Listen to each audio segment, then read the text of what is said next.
Doctor Mohammad ইউনূসের প্রতি আমাদের সম্মান, ভালোবাসা, শ্রদ্ধা আছে, তার প্রতি আমাদের আস্থা বিশ্বাসের ঘাটতি তৈরি হয় নাই। কিন্তু যেহেতু কিছু কিছু উপদেশের কর্মকাণ্ড নিয়ে প্রশ্ন উঠেছে, এমনকি গতকালকেও এই যে রাতভর যে গুজব এবং বিভ্রান্তি ছড়ানো হলো ডক্টর ইউনূস পদত্যাগ করবেন, তিনি এগুলো তার ভালো লাগছে না। এইটা আমরা যতদূর জানি অল্প সময়ের মধ্যে জাতীয় নেতা হয়ে ফারাকে সরা জ্ঞান মনে করে আমাদের কিছু ছাত্র নেতৃবৃন্দ আইন শৃঙ্খলা পরিস্থিতির তোয়াক্কা না করে গায়ের জোরে থানা থেকে লোক সারিয়ে আনতে যায়, অমাবাসা ঘেরাও করতে যায়, এই করে সেই করে সচিব হটাও, ডিসি হটাও, এসপি হটাও, এই ধরনের যে একটা নৈরাজ্যকর পরিস্থিতি তৈরি করেছে।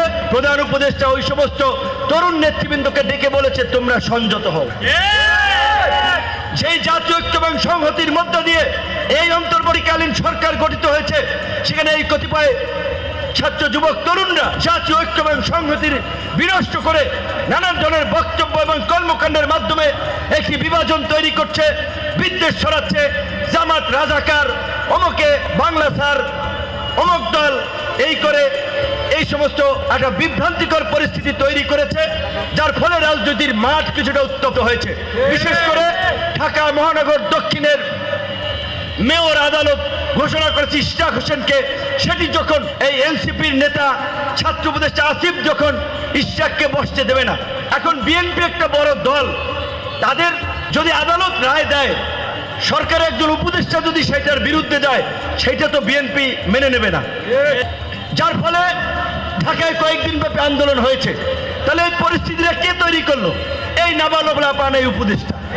এই কারণে আমরা বলেছি পরিষ্কারভাবে অভিজ্ঞ ম্যাচিউর ব্যক্তি, দূরদর্শী ব্যক্তিদের নিয়ে এই উপদেষ্টা পরিষদ পুনর্গঠন করেন এবং আপনারা সাধারণ মানুষ হন, রাজনৈতিক নেতা হন, দেশের ভালো মন্দের দায়িত্ব প্রত্যেকটি নাগরিকের। এই জুলাইয়ে শেখ হাসিনাকে উৎখাত করার শক্তি কারো বাপের ছিল না, কোনো ছাত্র নেতা কোনো দলের ছিল না, যদি এই দেশের আম জনতা রাজপথে না নেমে আসতো।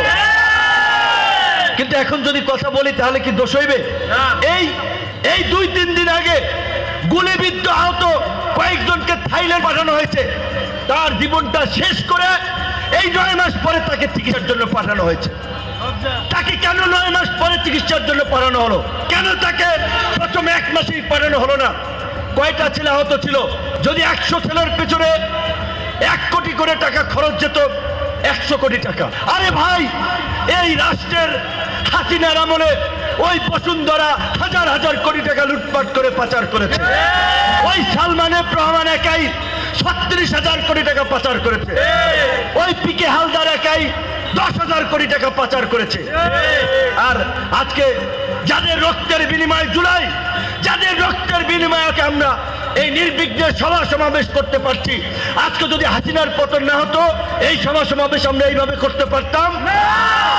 ছাত্রলীগ, যুবলীগ, পান্ডা লীগ, ঝান্ডা লীগ এসে ঝামেলা করতো, পুলিশকে দিয়ে বলতো অনুমতি নাই, গ্রেপ্তার করে গাড়িতে তুলতো। এই কৃতজ্ঞতা তো এই মানুষের প্রতি আমাদের স্বীকার করতে হবে। যখনকার খবর তখনই দেখতে চোখ রাখুন সুন 24 টিভিতে। চ্যানেলটি সাবস্ক্রাইব করুন।